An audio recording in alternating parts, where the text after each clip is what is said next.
so high in life. Without you, I don't feel alive. So I'll just keep on being high, higher than the sky. Tell me, are you there for me even when I try? Keep on being high. Without you, keep on being high. Without you, keep on being high. I know that you're feeling forsaken, mistaken, wish you were another man. I remember feeling awakened, mistaken, if you thought I'm in that place where you want me to be, but I don't want you back.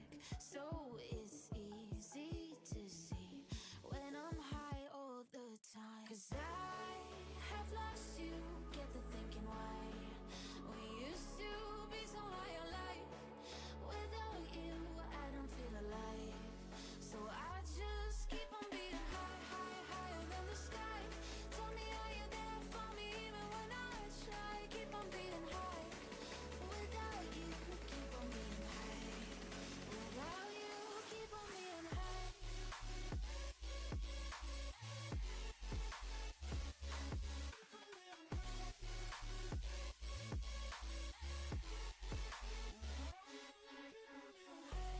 I know that you're feeling forsaken, mistaken, wish you were another man.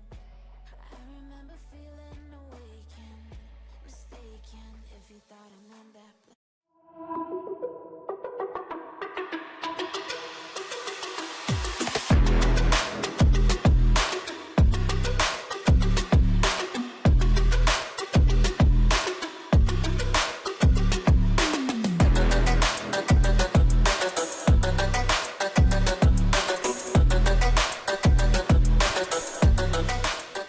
Welcome to this week's broadcast of the Esports Tower Rumble in Valorant, broadcasting from the Boise State Esports Arena. Welcome to the Esports Tower Rumble. Tonight we close out the fall season with a pair of show matches. We'll start off with Ice Force Esports facing off against the Hammerheads on Icebox. I'm your host Jacob Palmer, joined by Michael Fisher. And Fish, this is kind of very interesting. Sometimes now and then we get a few interesting kind of unique teams for for Esports Tower, and for this week it's going to be Ice Forge Esports. Yeah, I think it's always nice when you get to scrim an outside team, because when you play, the Hammerheads or the Barracudas or the Stingrays or the Mammoths a bunch, you can't always improve your strategies, right? Because it's the same. You all go to the same practices. You work with similar coaches. It's always nice to have an outside team who can be like, oh, okay, how do they approach this map? What can we learn from them? So I always think getting that outside team can sometimes help these esports tower players get better and see strats that otherwise you might not never see scrimming and playing against people also in your own pod that you've been playing against for months now. Well, I mentioned Ice Forge Esports, but those aren't the only competitors. We have a couple familiar names competing today as well. They're going to be going up against the Hammerheads. And then also in this Esports Tower Rumble, we're going to have on the second show match on the other half of the commercial break will be Stingrays and Mammoths. So one last chance in the fall season for everyone to prove themselves, prove that they deserve to be here today, competing for glory. The teams to win are looking to build momentum into the winter season that starts next week. And to help them play at their best, we'll leave them with the keys to the game, brought to you by Esports Tower. And the keys to the game in Valorant are to create mistakes, punish overcommits, play off the walls better, and demo to disrupt. Doc's keys to the game brought to us by Esports Tower. Score pro advice at esportstower.com. Improve your game sense, improve your team play, and improve your performance under pressure. You'll get matched up with great players and professional coaches to help you rank up. We kick off tonight with the Hammerheads facing off against Ice Forge Esports on Icebox. Ice Forge fittingly playing on Icebox today, so Fittingly their best map, I've been told. Yeah, I have been told it is their best stage. I mean, I'm not shocked, right? I mean, you name your team Ice Force, you probably should be really good at Icebox. So, again, I think this will be really good. You get a really good team, from what I've been told, on their best map. You're going to learn some things here if you're the Hammerheads. Well, also, before we start the match, we want to give a quick shout-out to Vitamin Shop. They have everything a gamer could need. You can scan the QR code now you see on the screen to check out their latest products as we get an overview of the stage that lies before us. Icebox Ice Force Esports taking on the Hammerheads. The Hammerheads roster, we've been talking so much about Ice Force, but the Hammerheads roster is full of strong players who've seen some really great growth in the fall season and are looking to head into the winter season with a momentum. So coaches will be watching very closely, see who is using utility wisely and not just wasting it in solo situations. Let's get down to the field, see Ice Force versus the Hammerheads. Well, so we hop right into round one, about to kick off. Curious to see. Right, we're looking at Cats here on the Hammerheads, so Hammerheads defending first in blue. Yeah, curious to see kind of how they want to attack this. Looks like maybe looking towards B. As Cats maybe get spotted out there just a little bit. I don't know if he was able to turn around and take care of that recon, and looks like we might have a little bit of a pause here, but curious to see because I don't see anyone from Ice Force quite yet peeking their head out.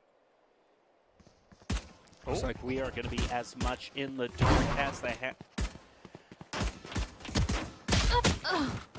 And a quick pick from Guardian onto Cats is going to start things off. Toxins going up.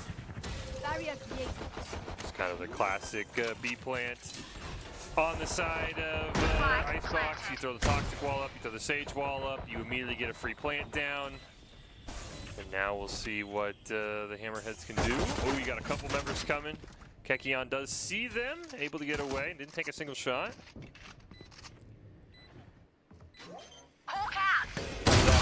Attempted. Nico managed to keep it alive on the flank, picks up a double. Now running out of time for Hammerheads. One enemy remaining. For Ice Force, excuse me, to defuse. So up here. Reloading. It is going to be Hammerheads on the left with the first point gotten for this round. Yeah, I think that was a really good job by the Hammerheads. They, I mean, again, took kind of that classic B approach, which is use all of your wall utility, get the spike down, and then defend. I think Ice Force took a really interesting approach. I think 3 of their members, maybe at least 2, decided to try and flank through spawn from A, which you don't really see that often. They were probably predicting an A hold, as you mentioned. We only get to see the Hammerhead's perspective here. So interesting to see what Ice Force has cooking here now that they're going to be just in the pistol round against a bunch of SMGs. SMGs, but actually one rifle brought out. Cats decided to go all the way for the Phantom. See if that decides to play off. Round 2. Looks like they're going to rinse and repeat going over to B. The wall goes up. 2 walls, actually. Viper and Sage wall. Planting and now going through. Swarm grenade is going to be thrown out, trying to delay the plant. Give Ice Force a little bit more time to rotate over. That was a great job with the Swarm grenade. They still get the plant down.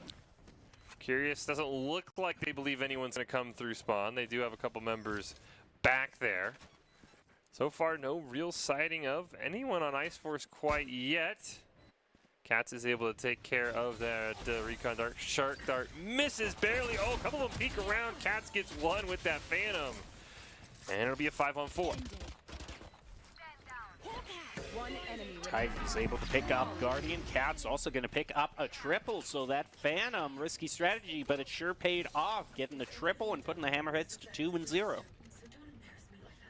Yeah, now you get the bonus round for the Hammerheads, which is, you know, a little bit more powerful than usual on the bonus, because you said you do have a Phantom there for Cats, which again is going to be a very risky buy. Should have enough to buy a rifle next round, even though they do lose this round. I'm curious what Ice Force is going to look for, right? Because this is now twice you've planted on B. They've tried the Swarm grenade, but it seems like, I mean, you have Sage, you have Viper, you have the easy B plant. I do like the Hammerheads kind of flexing a bit here, sending 2 members towards A, maybe trying to draw some fire, but you can see what the spike is. They still want to go B eventually with this Sage Viper combo.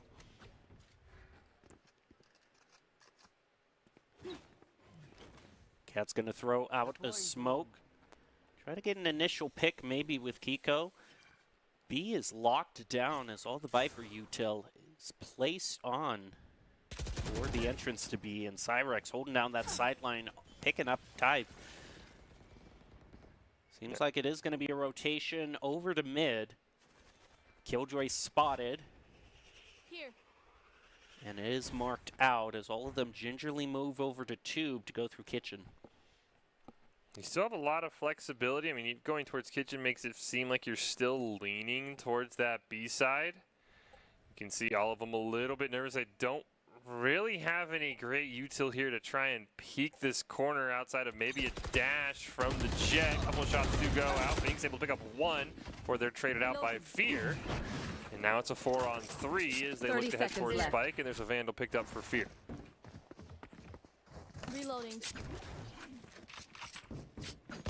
They are going to go through on to B.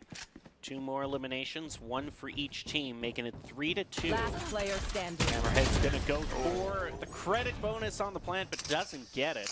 It's going to be a hold for Ice Force. I'll choke their sight. Now we get to full purchases for everybody. Yeah, that was a really good job by Ice Force. They're kind of keeping the Hammerheads guessing after those first couple rounds. You can even see here a little bit of coaching going on, but I'm very curious to see how the Hammerheads will continue to attack this, because I mean, this is a comp again that's set up primarily for that double wall, get the plant down. But if Ice Force is able to defend really well, it's going to be hard to use that Sage Viper wall to plant effectively. Cats misses the updraft. One of the Hammerheads actually still going for the Bulldog. Dog thrown out. Here. A whole lot of sight cleared out. Just enough for the plant to go down. I think what Kekion is doing here, just preventing the flank. Ice Force has been very flank happy so far in this matchup. So a really good job back rotating here. And there's Cyrex on the rotation. He picks up one onto Cats. He's been really good at keeping these long sight lines too. Despite having a Phantom. Unfortunate double peek. Looks into a double peek before Kiko. And a nice flick for Kiko as well, picking up a double, keeping the Hammerheads in the game. Not enough time to defuse, and that turns into a quad. You're with me. What a play for Kiko. Playing the ropes.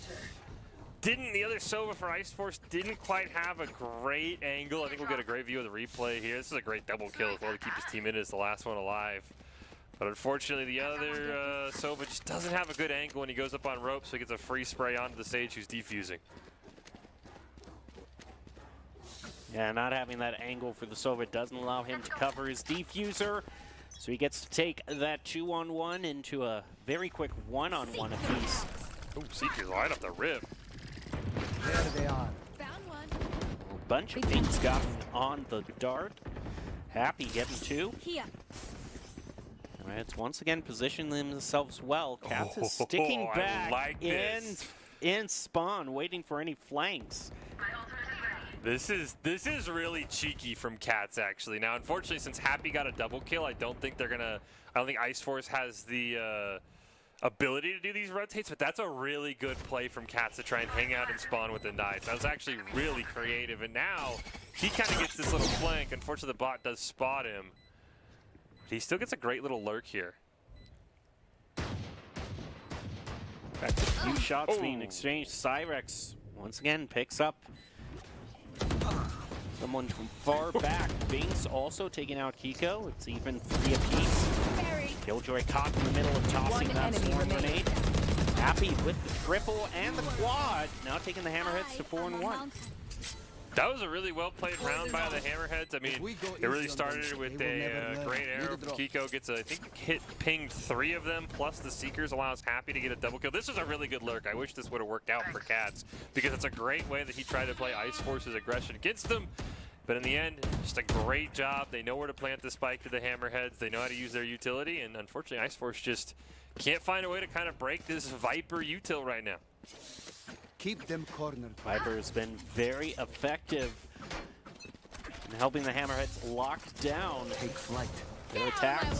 Very quick rotation coming out here from Cap, charging up mid. Trying to take Sirkin off guard. Does pick up Sage, but he's going to pay for it of his own. But I think that's a trade by taking out their Sentinel that they'll be one of their Sentinels they'll be happy to make. Right here. Surprised Happy didn't want to grab that alt orb, have the res available. Kiko does pick up a kill onto Guardian and takes out the knife. So now it's a 4v3. Dog does go out. Hunter's Fury gonna just be ripped. Let's see if he's able to find anything. Nope, no hits there. Looks like Spike should be easy to go down, especially if the Sage Wall's able to come back up. Trying to keep an eye on the flank. There's something that's making them have cold feet and wanting to plan on B. They're going to want to rotate. They're going to try. Have two go up mid, trying to clear out this disruption that the KJ is placing down. Take out the turret, go for the plant. They get it, so they'll get some credits in that regard. Get a trade in those two that moved mid.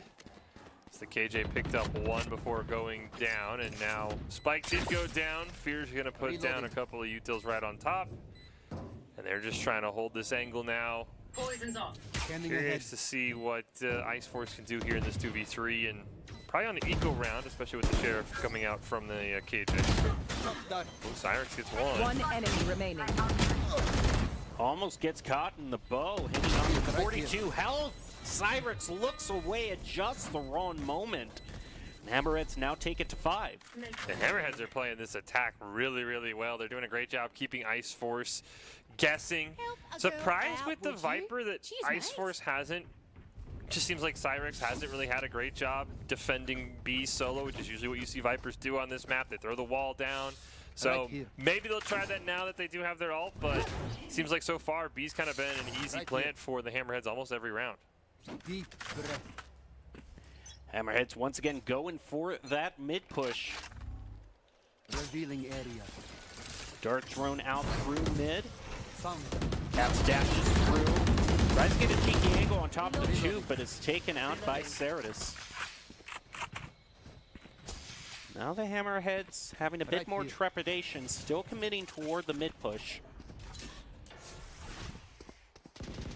Yeah, it's all about comms. How much info could Cats get them after being taken out? Happy's even going to go for the res onto Cats. Great job of that smoke to be able to allow the team to get all over into 2. And move up into kitchen, and we'll see if they're able to get a great peek. Aldrone's going to come out, immediately give away the location. You know, somebody's to your left, Fear. And it looks like they peek back around that corner.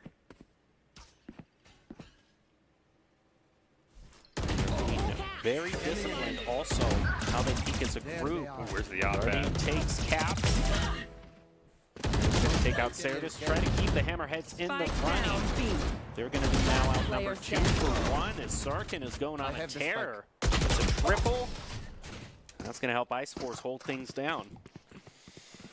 Yeah, the Hammerheads that time just got very aggressive. I don't know why they rushed all the way deep into Defender's spawn. Felt like maybe you should have used that, just rotated kitchen into Hall, looked to get onto B site, because it didn't feel like it was that well covered. Ice Force was doing a great job hanging back. I think that time maybe the Hammerheads just let their aggression kind of take control a little bit too much. Yeah, sometimes you just, you know they're right there, you want to go for the pick, and sometimes that mentality can just get the better of that and you lose sight of the greater objective. Hammerhead's now going to try to regroup. Despite winning, I think, what was that, 3 rounds in a row, they're forced to eco here, are the Hammerheads. Probably just trying to get a quick plan, get that spike bonus cash as they do get the kill on a Guardian, and that's exactly what they're going to do with all their Sheriffs. It's a pretty good pick also, as I believe Guardian was holding the ace, so it's going to force someone else to pick that up. Cats has already gone in, grabbed the op for himself. That's a huge swing in terms of eco and credits.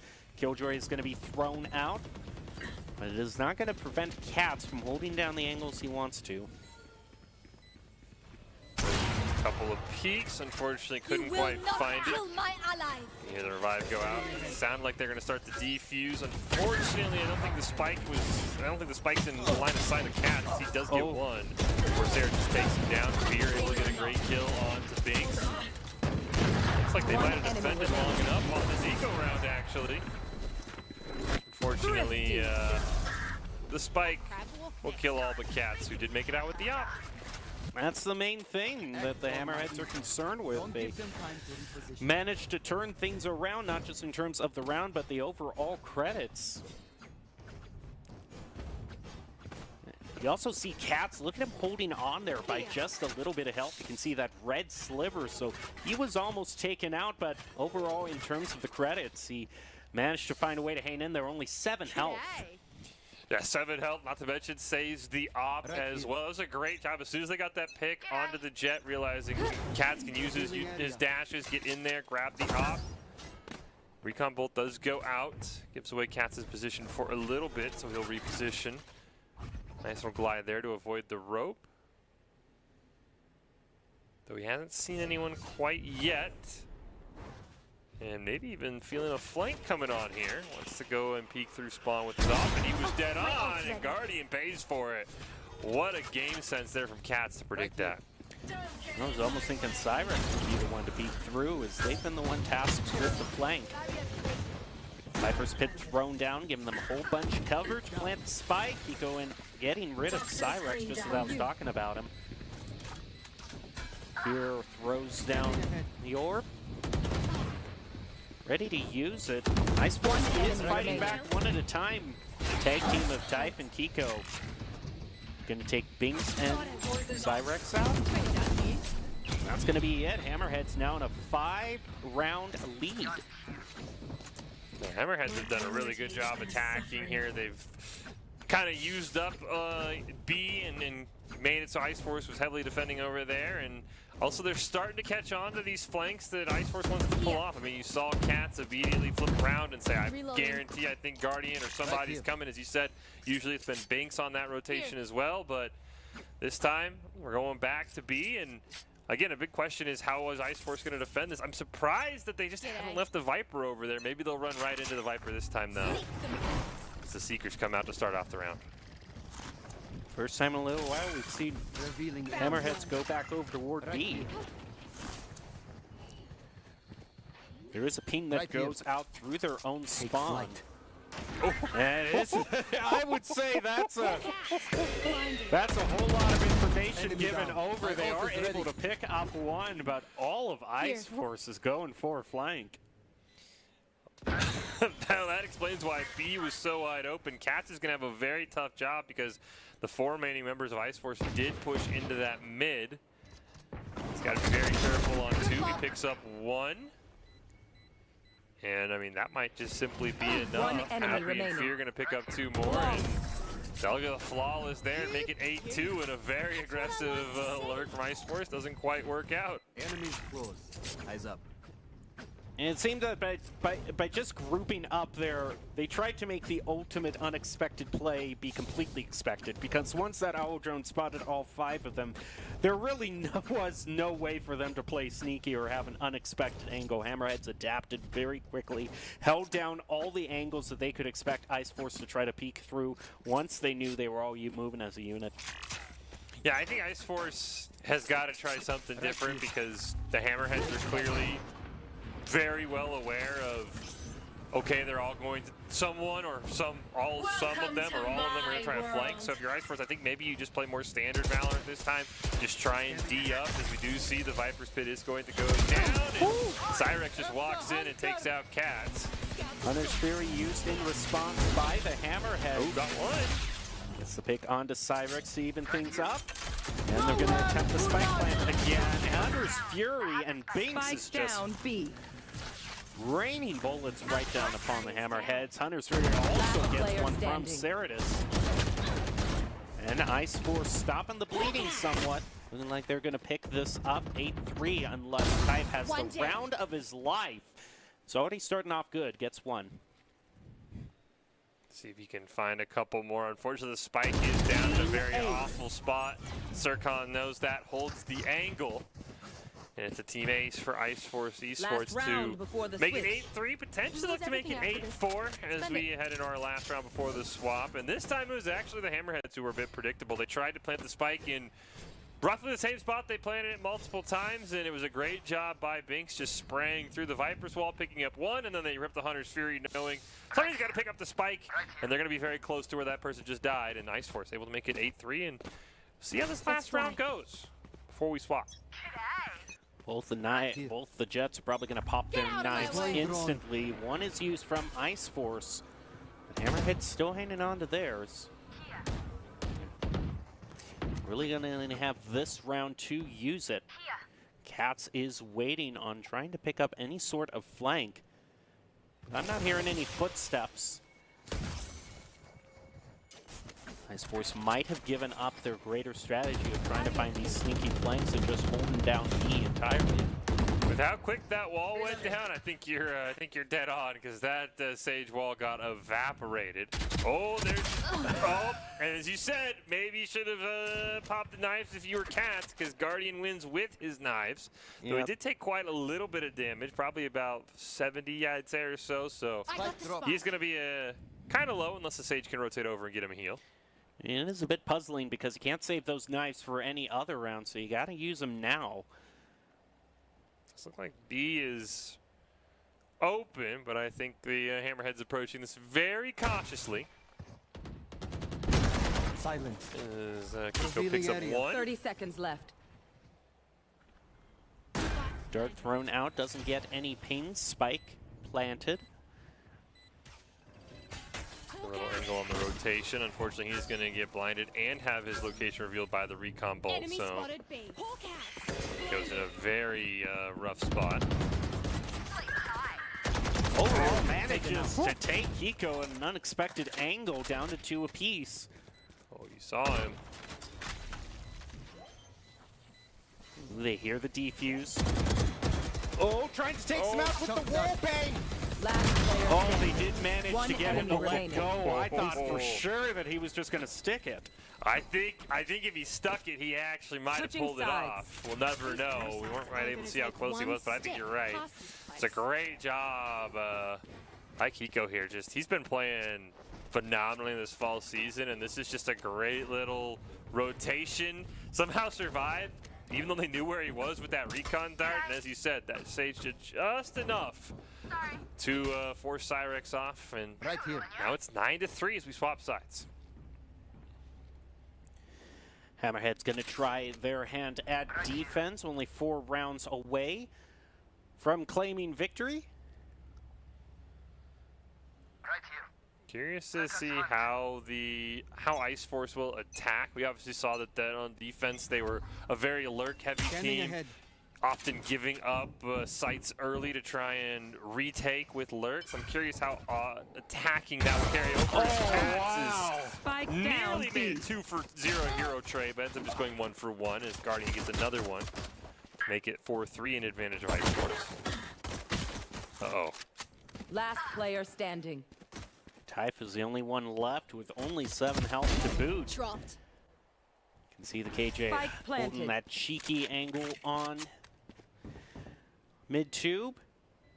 At this point, though, huge uphill battle for Typh. Can only really be happy with that 1 frag he got, maybe 2. Yeah, second frag, I think is, as I say it, he gets caught from behind with Ceratus. Let's say second frag is probably best case scenario, especially when you have 7 HP. And that was a great play by Cats. I think if Cats gets that double, that's a completely different round. He tried a fantastic lurk over by the alt door, but just couldn't quite take the 1-on-2 with just the pistol. Hammerhead's going to have a chance to retry again. Here. Now, it was Hammerheads that made here. some aggressive purchases asleep? on their second round. One of them went for a Phantom. You have to wonder if Iceforce is going to have similar gusto in wanting to pick theirs. Hawk through mid is going to reveal no one. G'day. Hello. He seemed to believe, and maybe correctly, that it was an A push for Iceforce. Fear gets 1, Cyrex is going to pick up the second, though there was a Vandal picked up by Iceforce. So Fear's got it in his hands Last now, and he's going to player make a great standing. play as he's in a Spike 1-on-4. But he might have the only Vandal on the map to his advantage. Unfortunately, Marshall does not care if you have a Vandal or not. If you're not a good No shot charges today, left. don't worry. Which, There if are they're other already ways. buying the Marshal, I would have to imagine that they may have their eyes set on the op, pretty laser focused. This is going to be the main chance for them to get the credits to do so as Iceforce heads into their bonus. Yeah, denying the one Vandal purchase, from what we could tell, is going to help Hammerheads here quite a bit, because Ice Force's bonus is going to be a little bit more awkward now. But I still think, as you said, this is a big round you got away. We just see another Bulldog picked up. Looks like I think that's Fear, who just kind of prefers the Bulldog over any of the ARs. Whatever works for you, you got to use it. And a bit of U2 is spotted out near A. The Viper Wall is going to go up. That kind of confirms that Ice Force has their sights set on A.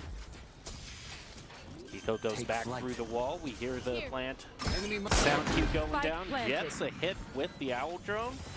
It's going to cause a few pings, maybe help Cats pick up one. He's going to head back. They want to try to double peek on the catwalk. Manages to get one against Guardian. Even trying to roll it by picking up Surcan. Cyrex hiding out underneath catwalk. Ceratus also picking up one. Yeah, Ceratus was pretty clutch down there. Looks like they're going to go for the defuse. Ooh. Try and stick it through the Last player standing. Oh, with like 4 HP left, he gets it. You could tell the mathematical calculations were going on in his head right there. Like, at the rate of health that I'm losing right now, can I still stick it? He hadn't. I don't know if that was math or just a simple YOLO stick. Like, had 5 health left by the time the spike was defused. I think that slight gap in the util, as you said, you could see his HP pause at 11. That was enough for the Hammerheads to make it 10-5 and kind of get some momentum back here a little bit. Scanning ahead. Probably deny the op as well from Ice Force, as you mentioned. That's probably what their Jet was going to look to buy if they won that round.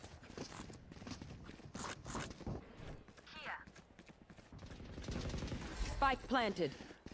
Another A plant for Ice Force. They're trying to use what works out for them. Here picks up one with a classic.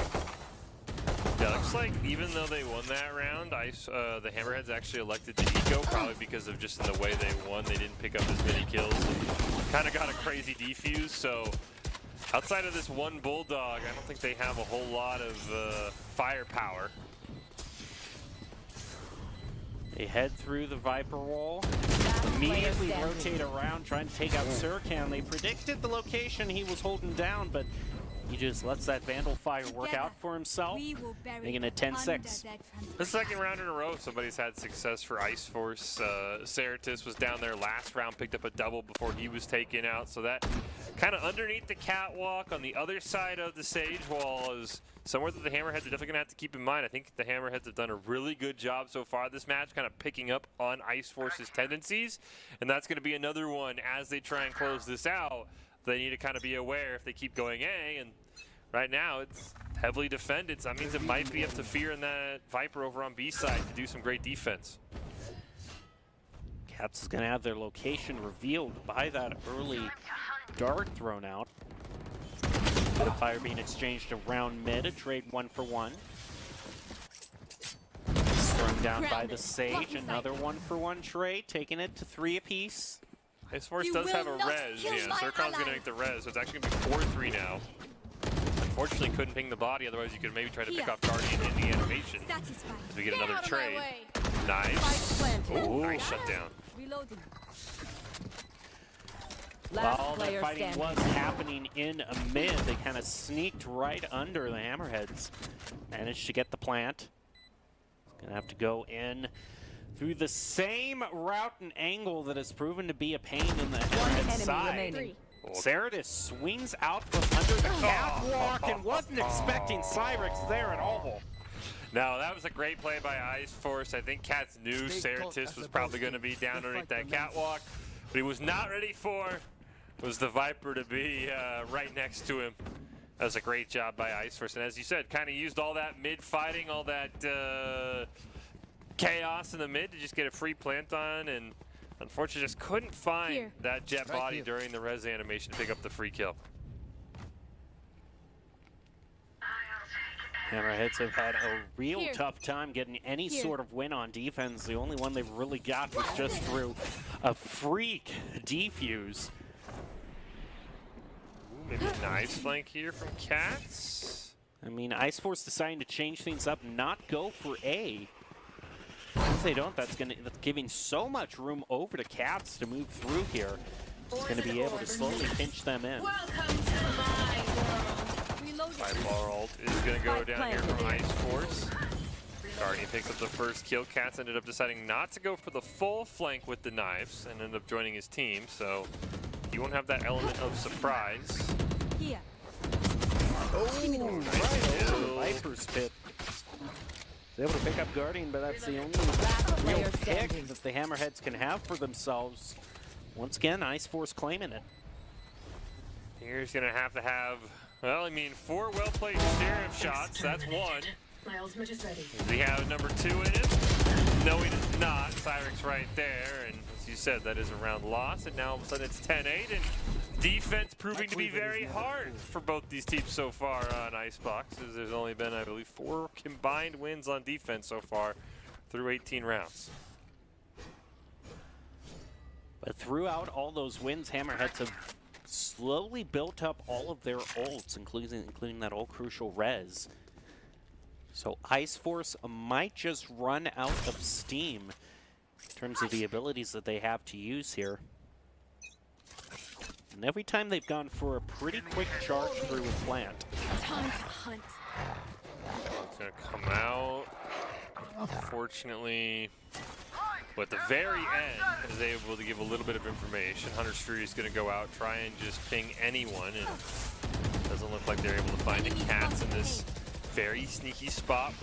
Right on the other side of that stage wall, you have to expect someone from Iceforce is going to be there. As Happy picks up the first kill of the round, but Guardian does a nice trade against Cats before he's taken down by Happy.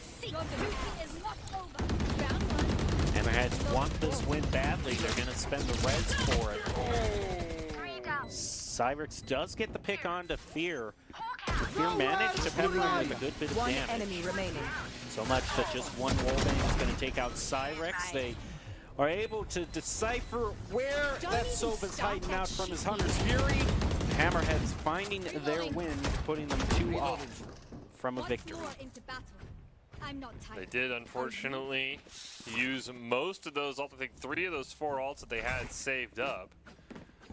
So it is going to be just the Viper's Pits that's available here for the Hammerheads for quite a few rounds. Almost every other ult has been used this round or the round previous, as you can see there.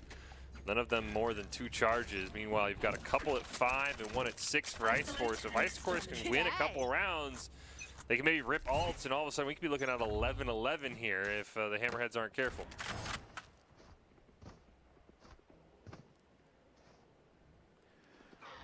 Dog thrown out through mid. Doesn't really find anyone. Iceforce looks like they're pretty well decided on toward B. Here. One taken out on the flank from Hammerheads. They're going to take that one pick. All rotate back. Goes kind of for a Hail Mary stab. And that utility might have just been thrown out to try to throw off the Hammerheads, and they seem wise to that plan. Still keeping a lot of attention onto A. Certus is going to get a pick on to Happy. And Guardian in the spawn finds one onto Kiko, and all of a sudden now it's a 2-on-4. Fear kind of stuck on that sage slow, and Guardian will pick up a 3rd kill of the round. And see if Tylodic, the hero with that defuse, is able to do anything. Unfortunately, Recon Bolt's going to make that just a little bit harder. It does see the jet go up, but he gets shot in the back by Certus.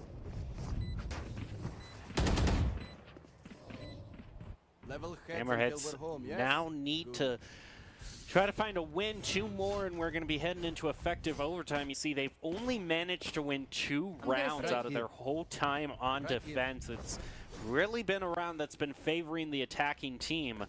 They're going to have to be forced onto an eco, mostly onto Sheriffs at this point. Hammerheads just have been unable to really get anything going in the second half. This is, as you pointed out, another eco round outside of Cats. Actually looking like he might come to play with the Spectre, which is interesting. Hoping maybe to get a kill, maybe get a You should run. Phantom or Vandal for his teammate. The enemy Killjoy is going to come out. Cat's going to sit in it, though. Pick up a gun, try and get away. Nice kill there by Kiko as well. And that's a 2 for 0 into the Killjoy, which is absolutely huge for the Spike Hammerheads. planted. Cats definitely seems to be on a roll, however. Here. Has to do this same motion he's done so many times thus far. It's been this same defensive post-plant position that Iceforce Esports has been using so well. No one hanging out under there. Throw down a smoke. It's into an awkward double peek, and they fire through the smoke to bring it to 11-10. Yeah, I think the Hammerheads were a little scattered that time. It felt like some of that util, like the Viper smoke, the Jet smoke there at the very end, were more being used to shoot for another Hail Mary defuse as opposed for trying to play a 3-on-2 to their advantage. Of course, I know they obviously did have pistols, but there should have been a couple of dead bodies around you could have looted. So I think maybe that time they just kind of said, well, we already did it once, let's see if we can do it again. I think maybe they would have been better off just trying to take that 3v2 straight up. But this is what I was worried about, because now you have the res, you have the knives for Iceforce, you don't have anything except the Viper spade, which has been up for the last 3 or 4 rounds. It's a very difficult ult to use on defense unless they're attacking where the Viper is. As Cats unfortunately shot just a bit too early and gets taken out. I think There were a whole lot of pings on the first couple uses of Hammerhead's util. Sova almost gets caught out firing the dart. Ooh. Nice little predict there. Take flight. Blown out. He's able to get sight on 2 of them. You will not. That Viper just goes right around. He picks up a double. Spike down A. Oh, couldn't quite find Binks. That would have been huge. Typhlotic trying to get from behind. Unfortunately, the drone will spot him. Ceratus finds one. I think if you're free, you just rip the ult. Just like if you get in range, rip the ult. Last player standing. Plant goes 30 down seconds left. onto A Spike again. planted.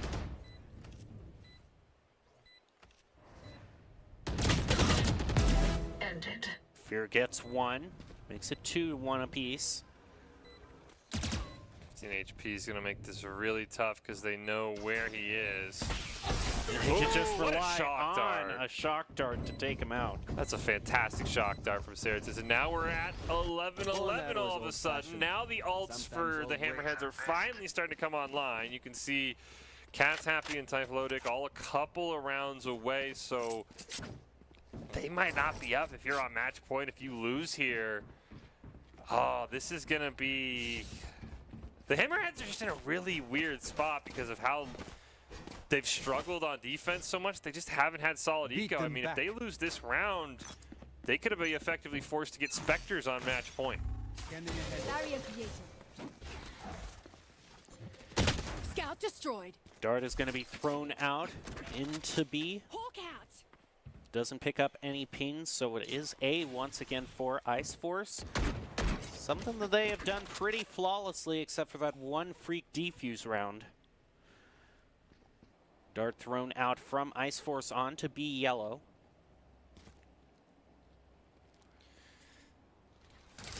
Iceforce just kind of hanging back. Aldrome does come out right as Fear's in the util, so he's going to be caught.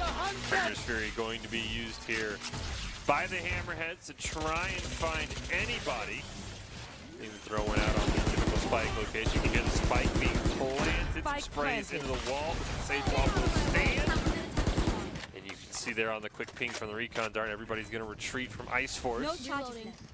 and try and set up here.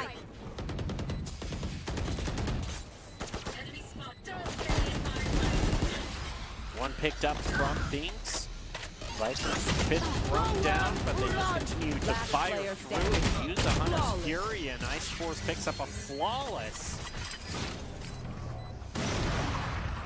Despite Hammerheads Match getting point. off to a pretty Race it to the surmountable spike site. lead, it looks like that 9-3 curse might be alive and well for this game as Ice Force just one away from claiming it. 9-3 curse, defense curse. I'm not sure what it is because the defending teams have both struggled, as you said. It was 9-3 Hammerheads at the half. Ice Force looking, I think, win this one 10-2 on Weak offense. point and They can pick up this, but I mean, and here's kind of the problem, right? You do get a Vandal, you got a couple of Bulldogs, you don't have any alts. They're a couple of kills away, so it might be a chain reaction. If Cats can pick up one, if the Sage can pick up one, happy.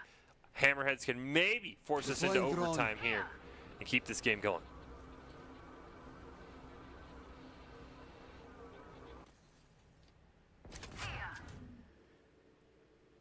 Few pings going out here and there, but Ice Force moving pretty well cohesively as a unit. Binks gets the pick onto Kiko. Oh, they needed that one to the Hammerheads. Binks getting that makes it a 5-on-3. Means the Killjoy ult's going to be up, which is going to guarantee them to get a free plant over on A. And Ice Force has been so good at defending retakes. They even throw the Viper's pit down as well. Oh, this is going to be a very tough ask for the Hammerheads.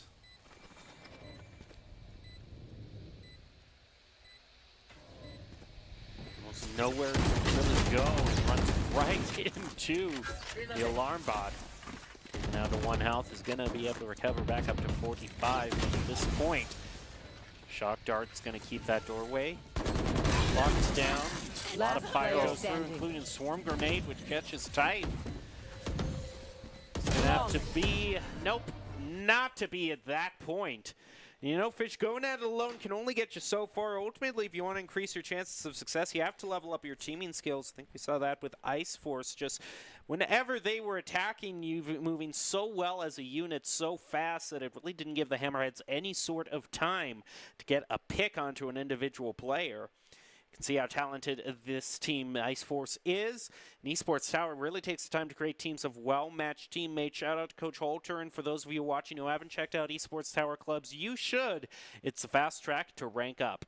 So Ice Force picks up a well-fought victory against the Hammerheads. Up next is going to be Stingrays versus the Mammoths, the final final match of the fall season for Esports Tower. We'll be right back after this break with that match.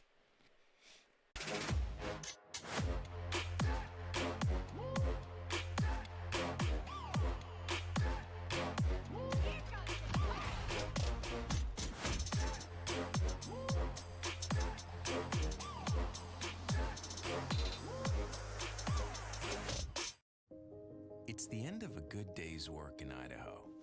Time to punch out. Time to check in and catch up. Time to remind ourselves that what we work for isn't a paycheck. It's to make the good things we have even better. So here's to your good day's work. Idaho Central Credit Union. We believe money is a thing. It's not everything.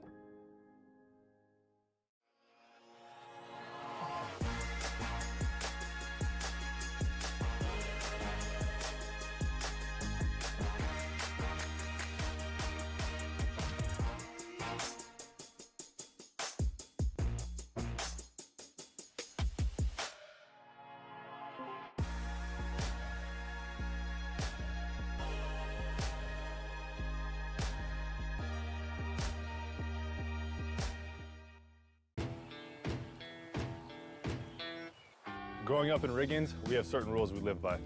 Look both ways before crossing the street. Fishing stories get better the more you tell them. Small town life makes your life anything but small. Never work alone when you go hunting. And always buckle up.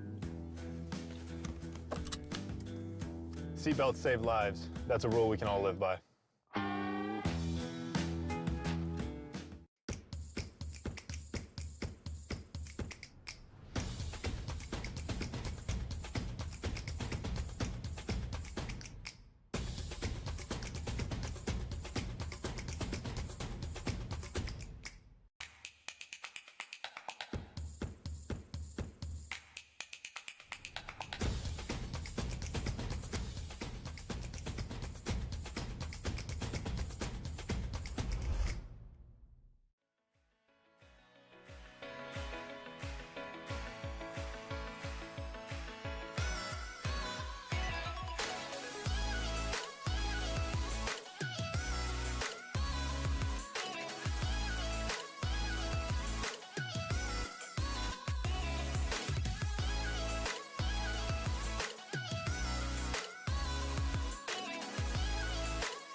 broadcast of Esports Tower Rumble in Valorant, broadcasting from the Boise State Esports Arena. iSports Esports claimed the first show match of the night, so now it's time to officially put the fall season to a close with the Stingrays and Mammoths on Split. I'm your host, Jacob Palmer. I'm joined by Michael Fisher to call all of the action for you tonight. But before we get to this final show match, we want to take a moment to congratulate all of the Esports Tower Club members who have graduated from their clubs and been offered scholarships across the country. Because over the last few months, over the last season, really, Esports Tower Club members have earned over $3.9 million in scholarship awards. And the students that have earned those scholarships are not only talented in gameplay, but have also worked hard academically to earn those scholarship opportunities. So great job all around for these players. We could not be more excited and proud to see all the opportunities these players are getting. With the close of the fall season, start of the winter season, no doubt we're going to have a few more graduates moving out of Esports Tower. Before they do that, we've got one more round. As I said earlier, it is Split, which is a bit fitting as, you know, we have a new map moving in, and Split's going to be put back into the competitive rotation, so good time to dust it off and get used to it again. Yeah, I think we've seen kind of a lot of Split to wrap up the fall season. We saw a lot in the club championship, and now our final match of the fall will be on Split between, as you said, Stingrays and Mammoth. Should be kind of a nice little farewell send-off to our fall season here in Esports Tower. Excited to get into this one and see who kind of heads into that winter season with some momentum behind them and who realizes they got to go back in the lab and get some more work done before everything kicks off. Before this particular game kicks off, we'll leave both the teams with Doc's keys to the game in Valorant. And before this match, the Doc's keys to the game of Valorant are going to be to flank effectively, spend and peek wisely, count cards and call abilities, and click heads. Keys to the game brought to you by Esports Tower. Score pro advice at esportstower.com. Improve your game sense, improve your team play, and improve your performance under pressure. You'll get matched with great players and professional coaches to help you rank up. The final game of the fall season kicks off on Split. Who is going to come out on top? Is it going to be the Stingrays, or will it be the Mammoths? And of course, before this round starts, we'll take a moment, shout out a vitamin shop that has everything a gamer could need. You can scan the QR code right now to find out all the great products that they offer. I'm excited to see this one. I think Split has been a ton of fun. I think mid will be something that'll be a little bit of a priority for these teams. I'll be curious to see if we get any rotations, trying to use those ropes to their advantage in mid. Really excited to see kind of how these teams want to, you know, give a send-off to the fall season here in this game. We take a look at the loadouts for each team, and a lot of unique picks being brought into the mix. Sprim, KO, Fade, and Cypher. So Mammoths. Enemy kill. By the skin of your teeth picking that one up. Gets in, gets a kill, gets out, doesn't ask any questions. E doing it really well there. Nice ball gonna go down. E gonna try again, but this time Sandwich not having any of it. Picks up the kill, couple of shots going in. Soren able to pick up one. Sandwich again trades it out, and it's a 3-on-3. Flash. Sunny's going to throw out the flash grenade. Power Prowler also Spike used. planted. Spike does go down. Last player For standing. the Stingrays, just one left for the Mammoths. Sends the flash out. Shock dart. Shock dart thrown around the angle. Just one left. Is going to find himself peeked by Captain Rex, who wins the first round with the point for the Stingrays. Yeah, Captain Rex is in a great little position there behind that spike. And a great job by the Stingrays. Despite losing a member early, thought when E got that pick, they were going to be in a world of trouble. But they kind of just didn't let him fall to that game plan. Very rarely do you see someone kill someone in your whole team, dash away, and you say, you know what, let's just go, let's not change anything. They didn't rotate. They said, we're going at B, we're going B. And that dedication paid off for them.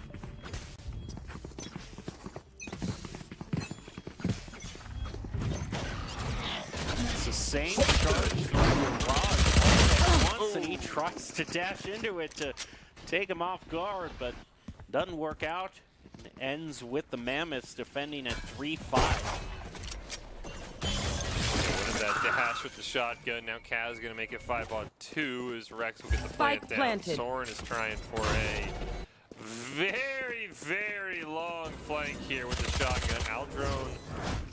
Bring them down. Did just Last die. player Now standing. get sandwiched the kill, and now Soren at this point just trying to prevent the flawless, if anything else, with the shorty.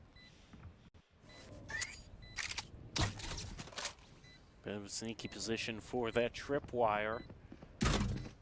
My camera is destroyed. Eliminated, tries to hide out in his own smoke, but ultimately a reverse sweep ace is just a little bit too much to ask for when you got a short. Yeah, he was hoping he'd maybe get somebody from Garage on the exit flank, and the moment he saw Sandwich on the camera, he's like, well, I'm not in the best position for this. And unfortunately, the cage just went down a little bit too late, and Sandwich was able to guess where he was. And now, full gun buy here for the Mammoths. See what they're able to do. Though they do still have a Guardian here for ease, so the eco not great after those first 2 rounds. It looks like we're going to start out with the customary garage opening. Didn't find anyone, unfortunately.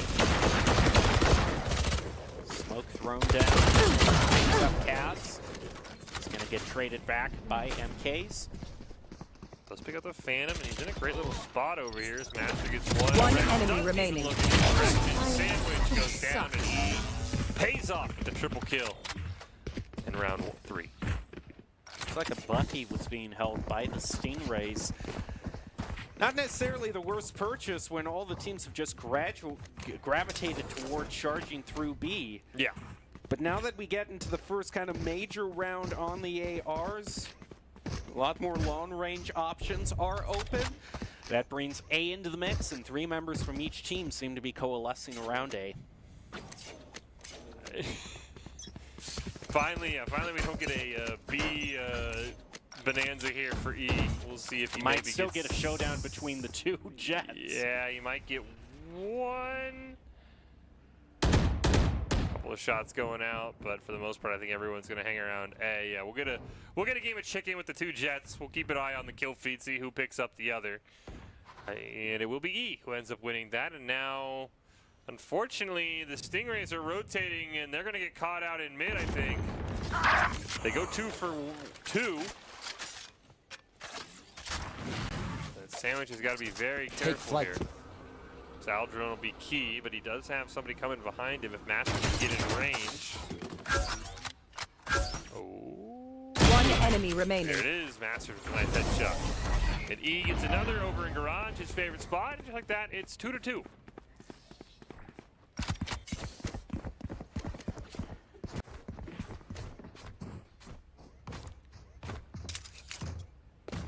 Mammoth's pretty evenly spread out, but might be that old habits die hard for the Stingrays as they're going for the 5-person Garage Frenzy that they have been so successful at in the first 2 rounds. Now that they find themselves in an eco situation, might just go back to what worked out so well for in the pistol rounds.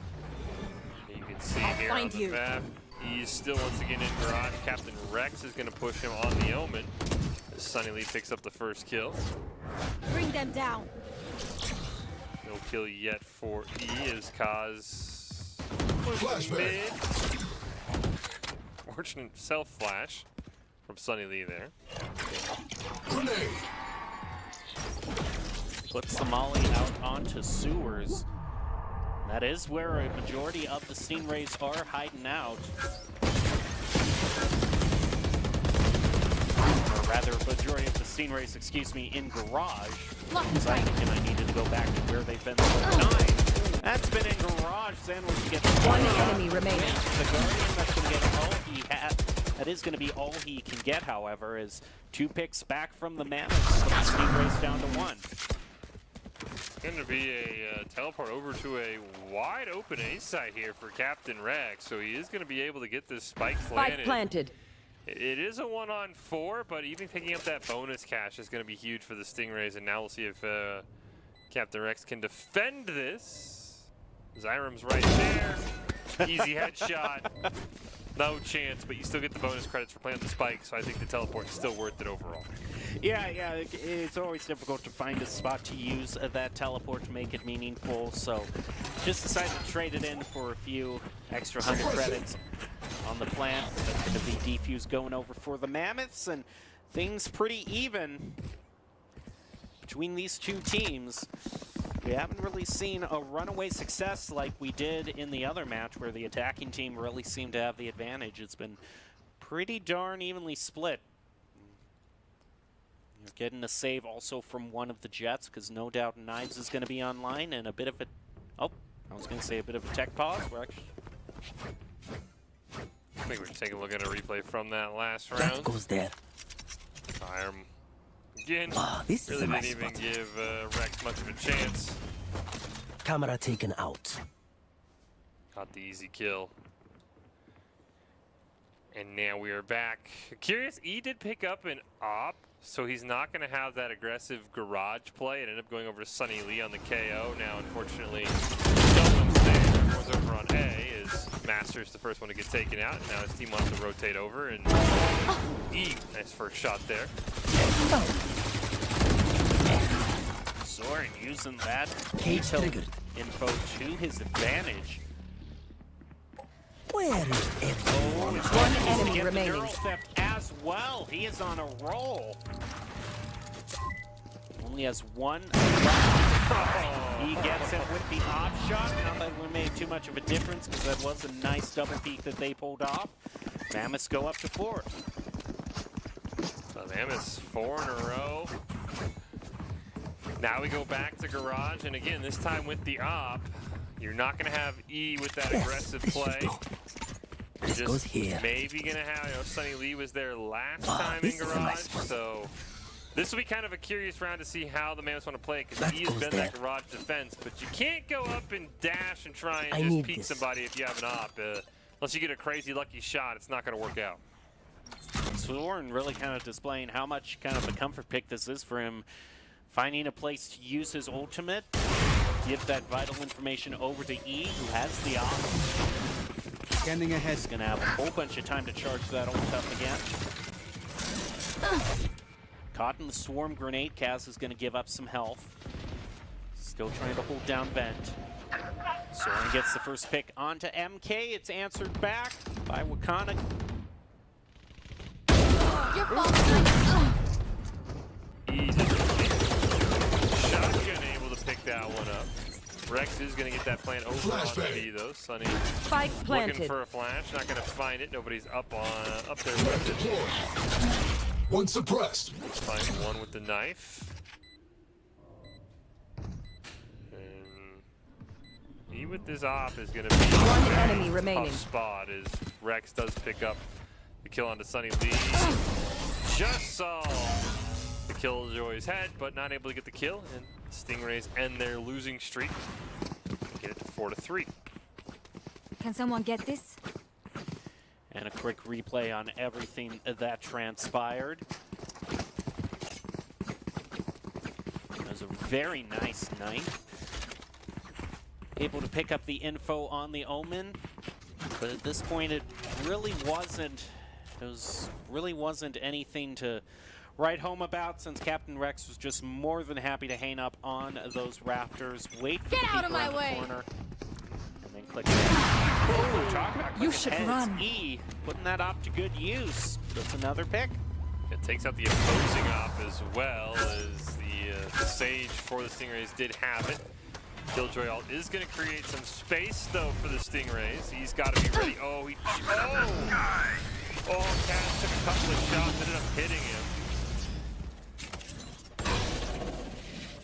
Oh, there. So Master didn't see Kaz. Will go down. Right into the util here. Zyram and Soren also going to fall, and I've seen this story before. See if Sunny Lee Last can player clutch this time. standing. Sunny Lee goes 1 for 1. And it might be a knife rip here if you're E, I feel like.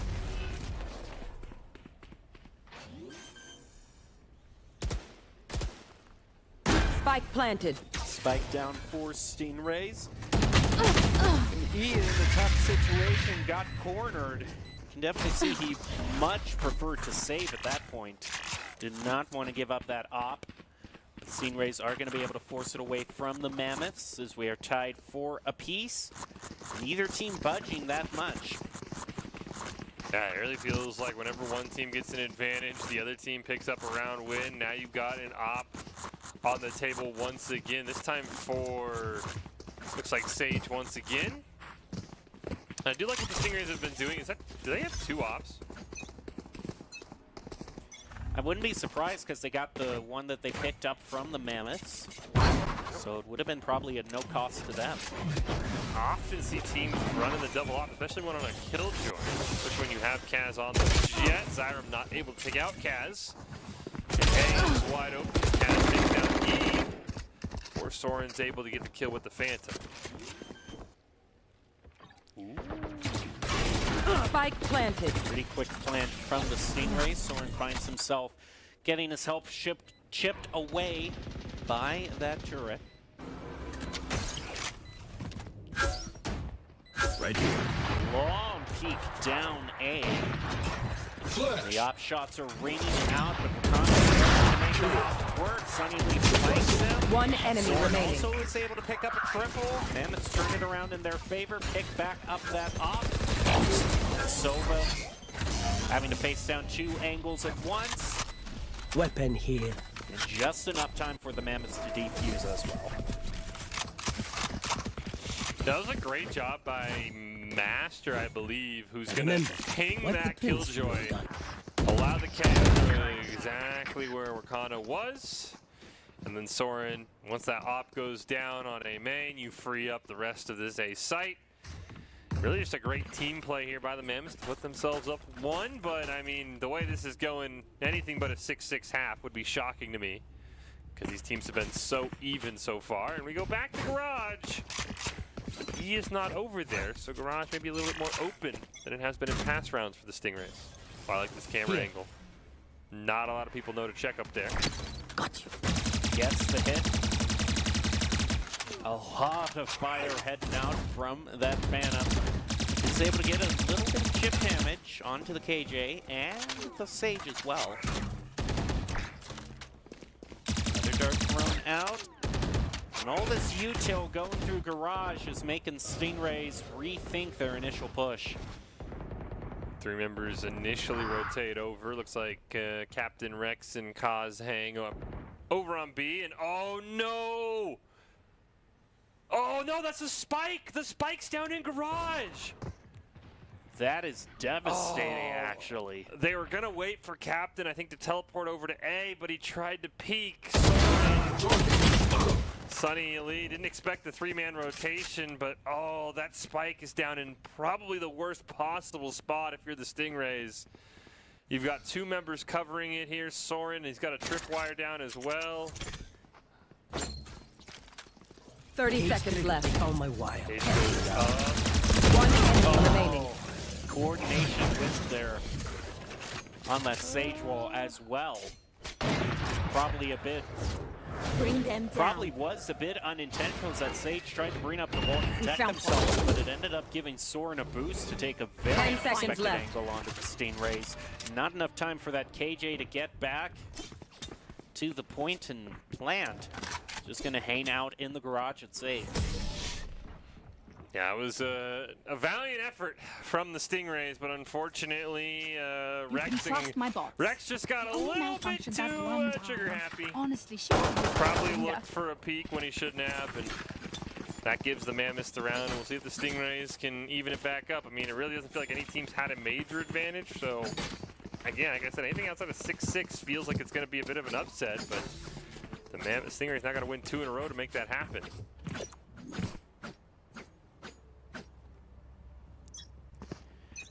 Round on deck, round 11.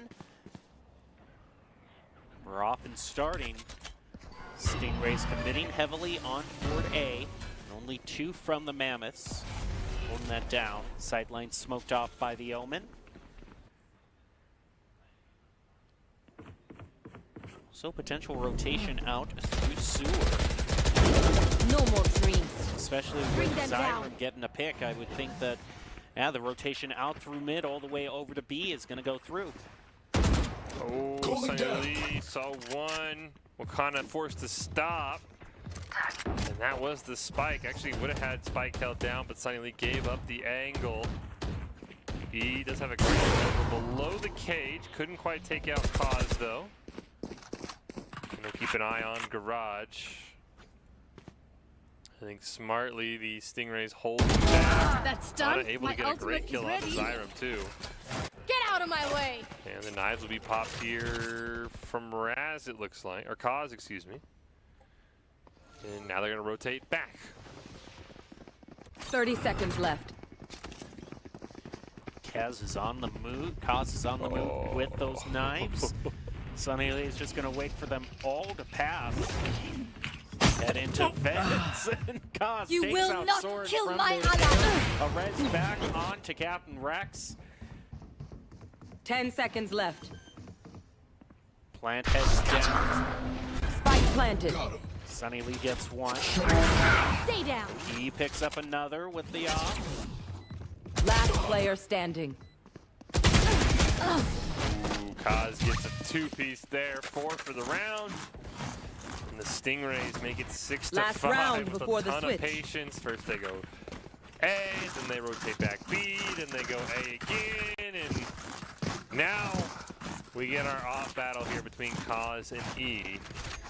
And this might be a Garage Duke off, and whichever jet hits the shot, it's going to give their team, I would assume, a massive advantage Here. for this final round of the first half. But Let's go. even though the duel have might extra money if be anyone between needs. Kaz and E, it's been Soren who's been popping off throughout this round. One last chance for him to use his second neural theft. Maybe his third neural theft.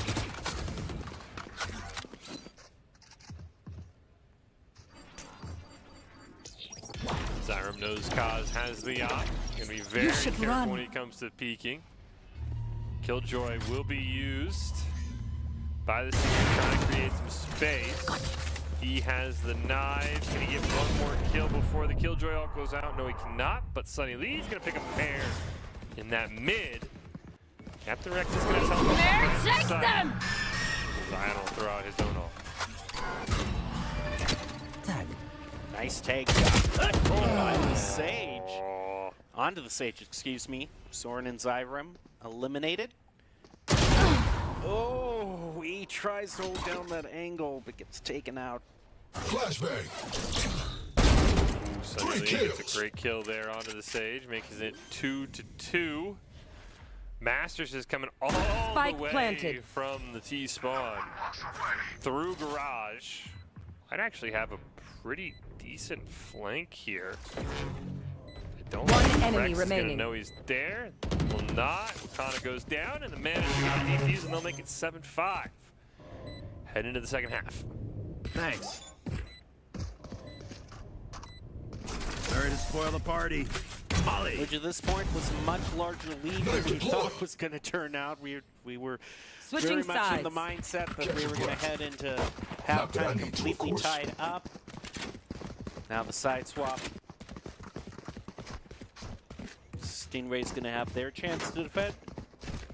Mammoth starting things off a bit different than the Stingrays did. Instead want to charge over to A on their pistol rounds.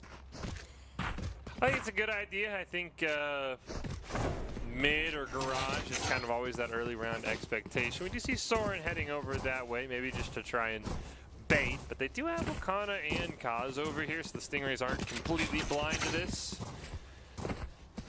So I think it really depends on how long, if the Mammoths want to wait, maybe let Soren peek on that alt orb, force a rotation out from Kaz, but if you peek right away, you're going to give away your whole strategy. Shutting them down. One suppressed. Do it deep right away. Wakana's the first one to go down, but the rotation will be very quick from the Stingrays. They're already in a 5-on-3, unfortunately.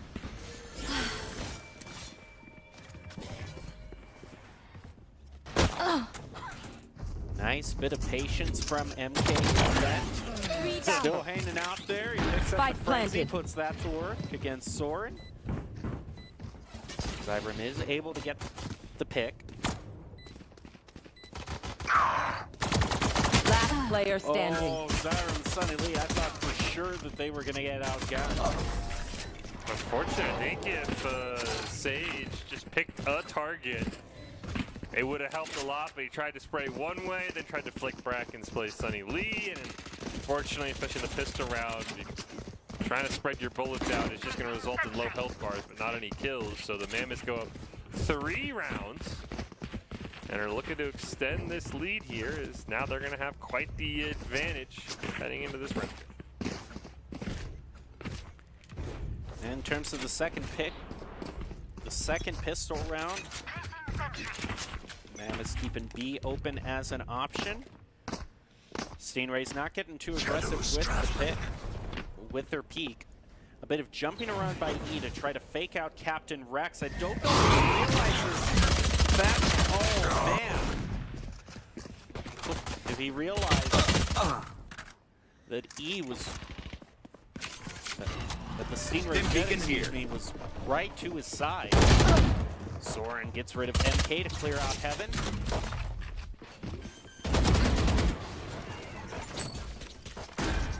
E dashing away and Wakana getting a pick back onto Zyrim. A bit of a post-plant situation there. Bit of a faux pas, although it does keep the spike open for them. So Last player I think standing. that probably was intentional. Yeah, I think that was just a Molly lineup there from Master. Burn off as much time as possible. And now I think Kaz probably just looks for an exit frag here. And he is going to just simply turn tail and run. Has no interest in looking for an exit frag. Maybe going to try and take ropes, but this will be an easy Mammoth win. This is going to be 9-5 here in favor of the Mammoths.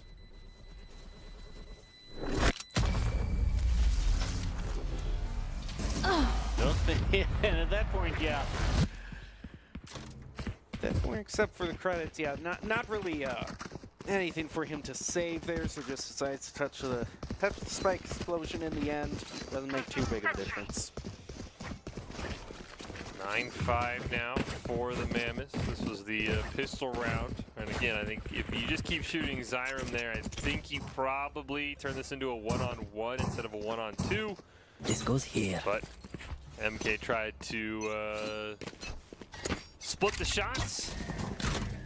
And that's why we find ourselves at 9-5, though it is the bonus Cage versus trigger. the full buy for the Stingray. So they should be able to take a round back here, just based on guns at least. Cage triggered. Cage thrown out by Soren. D hopping around, Spike able down to A. escape the wrath of Sandwich.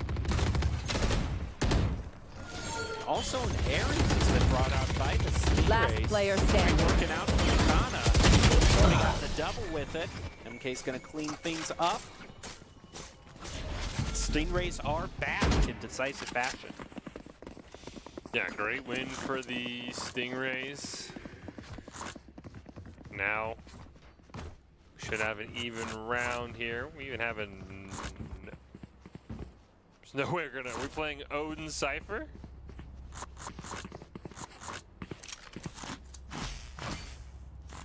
Fortunately, the credits for the Stingrays are a little bit jacked up. So E will not... Well, he will pick a gun up. Captain Rex instead decides to pick up a jug. Try to hang out around B, but no one is going to go through garage. Instead, everyone is on A. Ooh, Sandwich gets a great kill there on the E. Even it up just a little bit. Soren is going to get the plant down. Spike planted. Deploying drone.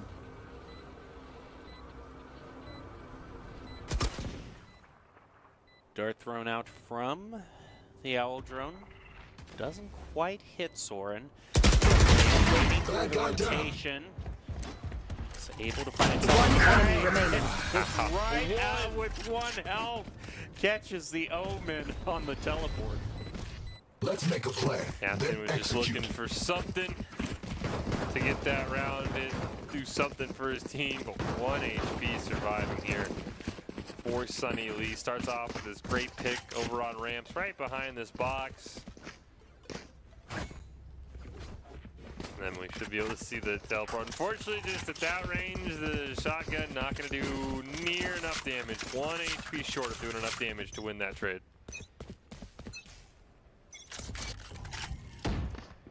Now Mammoth with a pretty comfortable lead on the Stingrays. Face your fear! Oh, Nightfall's going to be thrown out. Captain Rex unable to hang on that angle with the judge. Mammoths move forward, get the spike down pretty fast. Master decides to go back down to ground level. Smoke wears out on Smoke's Heaven. down. Place another one down. Gets one there. Aldrone is going to spot him though. Beacon down. Yeah, he's going to set up another parry, but that combined with a couple of shots Gun from here. Kaz will take him out. He did all he could, considering No charges how left. much he was getting focused down by the Stingrays. Last player standing.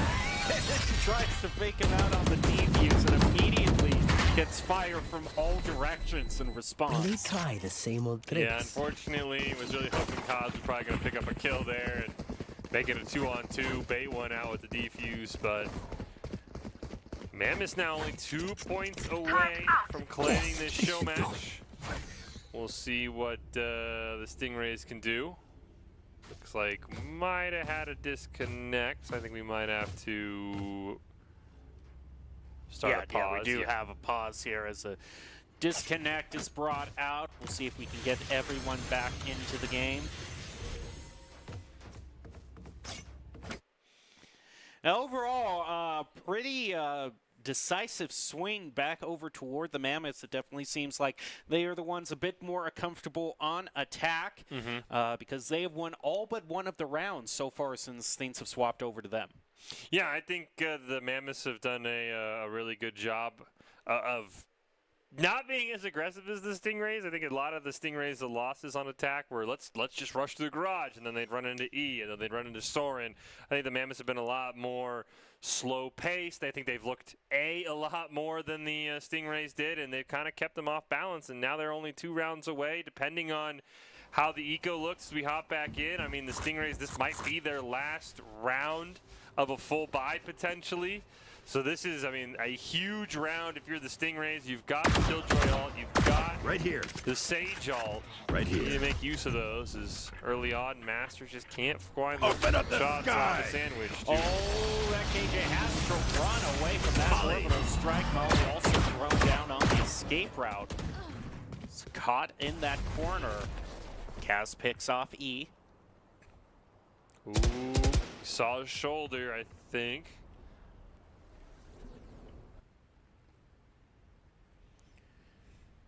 Mammoth's keeping mid open. And Soren goes down through vents. Not gonna make any noise, just nice and slow. Problem is, if he looks left, he's got KJ. If he looks right, he's got Sage. KJ's gonna be the one to take him out. Initiated. When they first looked left, the KJ was Spike in the down smoke. mid.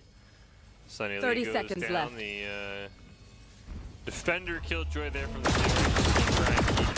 Last player Away standing. from the spike. It'll be a Flawless. flawless for the Stingrays, probably when they needed it most. And that makes it 11-7 now. Well, the coaches, they would be pretty proud of the Stingrays for winning in this position because they're trying to encourage that team to find ways to win when they're on equal or losing positions instead of just trying to find the advantage before planning and retaking. And overall, they're in the unfavored position right now as they would As need one. 5 wins to tie this up. 7 if they want to win. Wall He's raised. going to throw down the wall to get the boost onto mid. They are not expecting him up there at all. Master is going to pay for that. Ooh, they do take the Sage wall down, but he is able to get I know exactly. Out of my way. in time. I gotta say, Soren is so consistent also on getting these neural thefts going. I can't Yeah, use this is, I mean, I think his 3rd of the game, which is very impressive. Sometimes can be a very difficult ult to pull off, as Rex does get one with the wall thing. Sunny will make an even trade. Couple of plays come out from E, trying to gain some height. Did see Rex over there through the window. And a couple of knives to the head. Takes care of him. Decides to use the right click, so it's back to his AR. Your duty is not over. Rez goes through for MK. Speaking of Rez, is that that KO finds himself taken Last out. player standing. That Rez turning everything around back over toward the Stingrays. They'll have enough time to defuse. Yeah, fantastic job. I mean, the fact that the player they res, Kaz, Here. does pick up the double kill means a lot, and now it goes to 11-8. And despite this round kind of getting away from this side getting away from the Stingrays for a little bit, they've come back. They've won 2 in a row. Race it to the spike sites. Now they've kind of forced the Mammoths into that classic full buy eco. So another round win, and you could almost be looking at 11-10. Looks like we got another pause coming through for both of these teams. So we'll just try to get all of that ironed out before we head back in. The Mammoths are going to be looking to try to get a win. You know, the great thing that the coaches are telling about the Mammoths is, and especially since that first game was just so much of, Russian. The coaches are very happy that the Mammoths as a team can play strong together and kind of waiting out the other team and not getting overall, they want them to try to continue to find ways to improve their confidence in the winter season.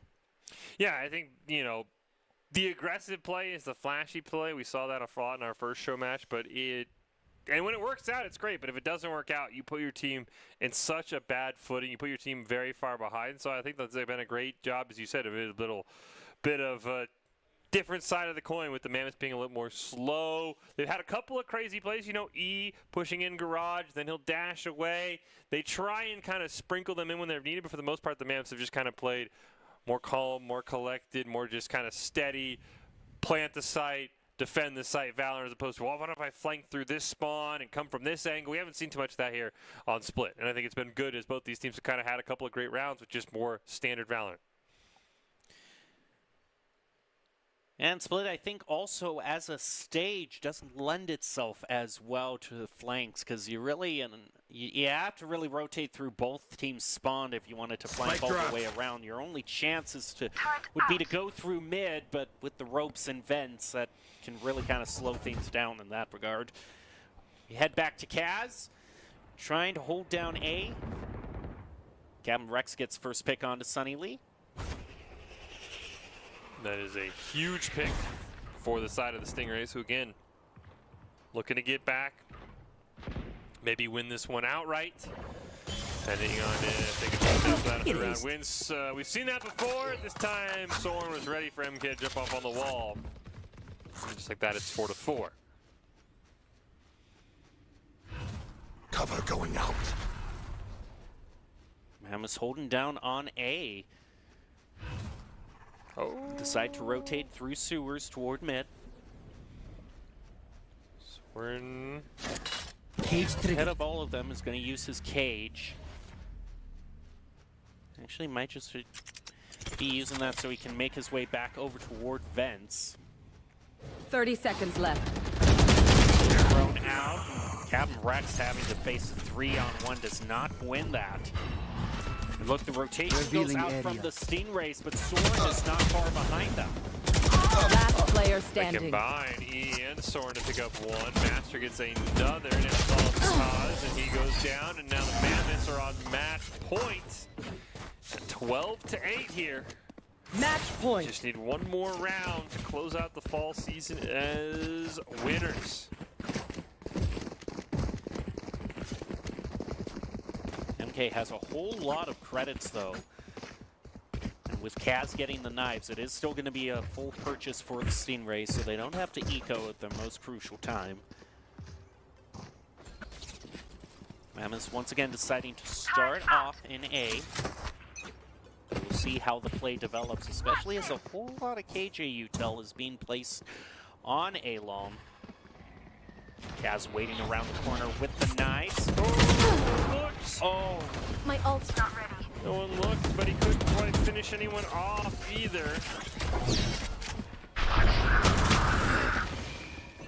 Kana decides to buy the Odin. Blocking sight. Working out so far, and it's taken down to just 8. He tried to push through, got hit by the swarm grenade. Zyram incredibly low as well. So here comes Captain. Is there 2 Odins on the side of the Stingrays? Last player standing. Captain Rex Flawless. picks up 2 with his Odin. A flawless for the Stingrays. Absolutely huge to keep this series going. And now it's 12-9.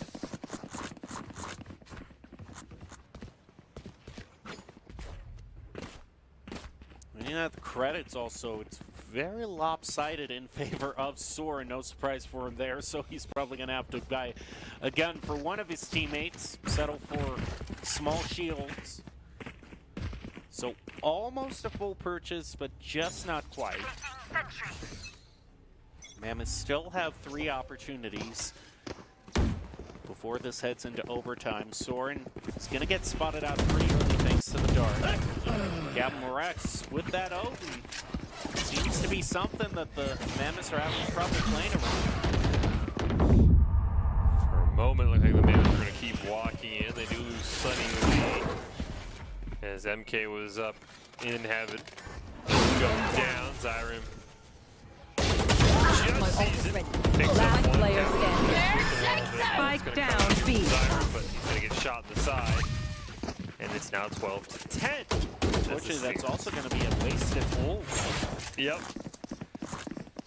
So now you don't have any ults if you're the Mammoths as you're trying to close this game out. The Stingrays, I believe, lacking as well, though the Hunter's Fury should be relatively close. We'll have to see if we can take a look at the scoreboard before we start this round, but the Hunter's Fury should be very close, and the Sage Red should also be maybe a round or 2 away at that, because those haven't been used in quite a while. So the Stingrays do have a couple of powerful ults coming up.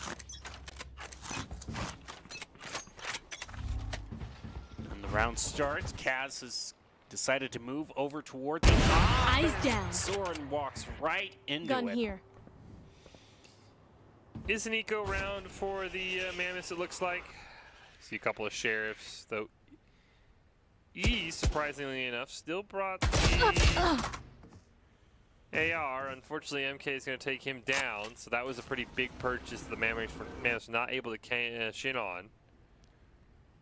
And that might make this round almost impossible, Spike especially down, with the amount B. of credits the Stingrays have thrown at their loadouts with multiple Odins and Esther is able to walk right through a hail of bullets and not get hit by one of them. Still at full health. Gonna wait out that blind. Zyram heading over to back him up through mid, but MK is waiting for him. Here's the footsteps 30 as seconds well. left. Good with the Prowler, ducks behind the crane. One enemy remaining. Zyram and Master as well with a headshot. All right, now it's 12-11, though the Mammoths should get a bye here, and they do have another neural theft from Soren, so as long as he's able to survive being opt off the rip, he should be able to give his team some much-needed information. Otherwise, it'll be a 4-round losing streak for the Mammoths and a tie game. Even though the Mammoths do get off to a quick start, Stingrays have that res available to them, which has been able to turn around things for them in the past. Recon Bolt heads onto E. It's taken out, is going to take that owl drone out of the air and move over to mid where the rest of his team is. Caught a little bit in the Sage slows. Prepare for hellfire! The orbital strike. They charge forward. Clearing out heaven. Kaz is also trying to get a flank onto them. Only Op, Captain Rex still using that Odin to great effect. Would have liked to see Soren rip the neural theft off that body. Because instead, now he gets taken down. All of a sudden, it's a 2-on-4. But you can see the Zyram is 8 HP. So effectively a 1-on-4, at least in terms of HP values.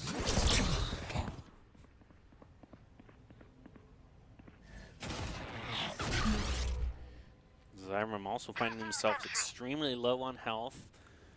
Just 8. 30 seconds left.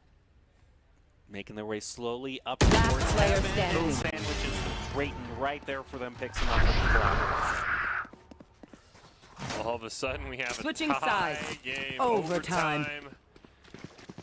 Can the Mammoths stop the bleeding? They've lost now 4 rounds in a row to the Stingrays. Never feels good when you're up 12-8 to find yourself at a 12-12, but turn everything around with just 2 match wins. That goes there. I really think also part of that has just kind of been a little bit the collapse of Soren. Hasn't really been able to make things happen like he did in kind of the first half of this match. Maybe now that he's back on defense, he'll have a bit more time. It seems like that's more of his home. Cypher's kit does let him seem to excel more in defensive positions, as we do see the Aldrone come out. We've seen this peak before. It does dash away, though I think the drone saw him, but the drone will be gunned down. Killjoy trying to get in range, gonna put the drone down, trying to find their way to that alt orb. He sees them as Master now Spike with that down Odin B. is able to pick up the kill. Apparently hiding with an Odin in the corner of B is just the meta with these two teams. As Master finds himself another kill. Kaz picks off Zyram, brings it back to even keel. Soren spots MK out of the corner of his eye, but Stim not beacon before here. MK takes him out. Last player Master standing. tries to rotate back through, gets one more pick with the Odin. He's going to get the opportunity also to pick that up. Should he feel lucky with the Odin, but might just stay on the Phantom. And nah, he's not going to go for it. Does 30 hear seconds the plant left. Start. Spike planted. Doesn't know like we do that Sandwich and MK very close to each other here. Oh, if he looks left. Fortunately, MK saw him first. MK picks up the kill, and now it's the Stingrays who are on match point. Switching sides. With their 5th Match round point. in a row. When we strike. It's the one thing that this round would share in common with round 1. It would be the initial team getting up to a pretty sizable lead to close it out, and then at the very end, the trailing team finds a win streak, comes back for the ultimate victory. Stingray's going to be put back onto defense. Mammoths on offense, which based on how little they have won on offense does not bode well for them. They're all grouped up on B.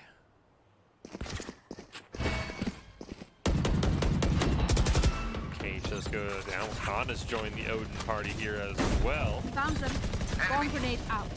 Armbot triggered, uses the shorty to take out Cannon. Prowler gets right in his face. Gonna keep him at bay. Moves around the corner. Doesn't manage to get a shot off before Ego tears right into him. Spike will get planted. E is very low as MK is able Spike to pick planted. up one with a nice flank. Now gonna come down ramp to see if he can find his way onto the spike. It's going to be thrown out by Master. Quite a lineup as well. It's going to come back down. And One enemy remaining. just both Wow, of them. that Oh. Been beacon down.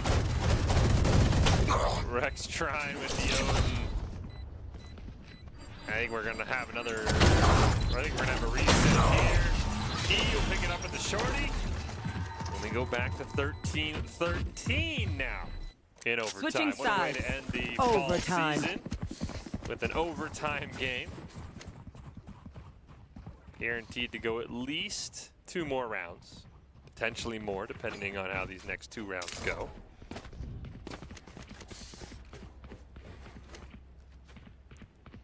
Master is going to be the one. It's still sticking on that Odin, and it's worked out for. I mean, even though he's 13, 18 overall, it's almost like half of that for 13 has just been on the Odin. We've seen. We've seen like 4 Odin rounds so far. As Wakanda does pick up the first one onto Master, so there will be an Odin this time. Sunny Lee just able to barely knock over on rope. E getting one back on the sandwich. The 4v4. As Wakanda will pick up one more. Wakanda is quite low, but he will get healed up by the save. Spike planted. 3v3 here with the spike planted.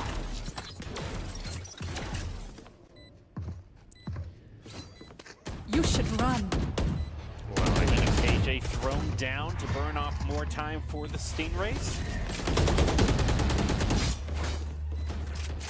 Just can't push in. Flashbang. Tries to throw out the blind. Sage is waiting for him. One enemy remaining. Oh, gets Last taken player out standing. by Zyram. It's down to 1 apiece. Captain does a quick teleport. I don't know if they even has the time though to defuse. Captain Rex takes him out. Yeah, I don't know if he would have had time. It would have been very close. Switching sides. And now Match the Stingrays point. are on match point again so far. Teams are 0-6 on match points this game. We'll see if the Stingrays can change that or if we'll have a reset at 14-14 here in overtime and keep playing.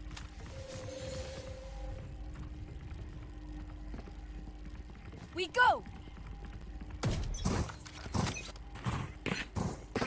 Mammoth's ready to push through on toward A. They get smoked off immediately by the Omen.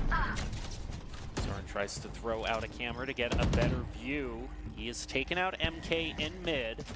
He's going to clear things up for a possible rotation. Cage, I must wait a moment. Cage thrown down. Cass takes him out from up above. Captain Rex only Spike pick down on the Master. A. I think this might be it. One last chance for the Mammoths to keep things alive. Oh, they needed that. I think that might be the one that officially does Last it. player Get standing. Zyram. Now it's all up to E. 46 HP in a dream. Has got to go for the 1v4 clutch. They're on top of the spike, unfortunately, as well. Though everybody is damaged outside of Kaz, so a couple of headshots. Might get one here onto Wakanda. Does see him. I think the baiting. Defenders win. Wow, I think the baiting on with how long he could wait to take that shot just couldn't quite get it done in the end. Well, if you want to be seen by Exeter College recruiters, talk directly to esports industry insiders like pro athletes, team general managers, and game producers, then join the club. Esports Tower players get insider access to industry insights, and with our featured Rumbles, recruiters are taking notice too. It's a great way to soar exposure if you're looking to start your path to pro or land a collegiate scholarship. Congratulations on 2 very hard-fought rounds. Ultimately managed to become from behind victories in both cases. Now we move on to nominating player of the game. Man, that's going to be a tough one. I thought there were so many strong players here. I think E probably deserves one. I think Kaz, the 2 Jets were kind of popping off. Soren, I know, also deserves one from that last game. I mean, it's... I don't know. I mean, I think everybody played really well. I'd probably say Soren would be my lean because I think, you know, that might be an Esports Tower record for 3 neural thefts going off in a single game.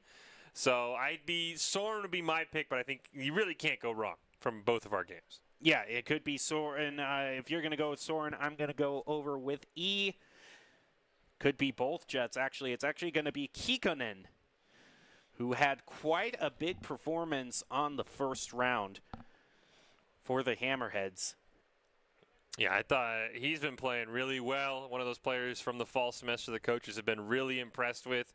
He's going to be definitely a player to keep your eye on heading into this winter season. And as you said, despite the Hammerheads not quite being able to finish off Ice Force Esports, I think Kikion did a great job putting his team ahead. I mean, it was 9-3 at the half.